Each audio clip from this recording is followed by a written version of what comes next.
წვიმა იწვიმებს ცაზე წამებად მთვარე იცოცხლებს ამოვანებად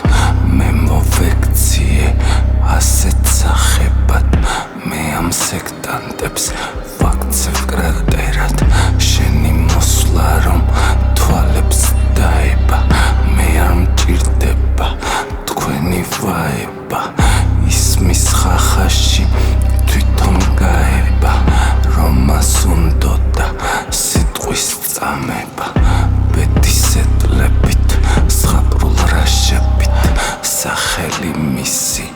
არ ვინ იცოდა მზის სასახლეში ყინვის თასებით მუდამ ფარული ხელვით იწოდა თვალწინ ქარივით დგება ვარდები მან ყველაფერი თვითონ იცოდა ასე ტიროდნენ მთვარის თვალებით ძილის წინ ყვავილს სიზმრად იხმობდა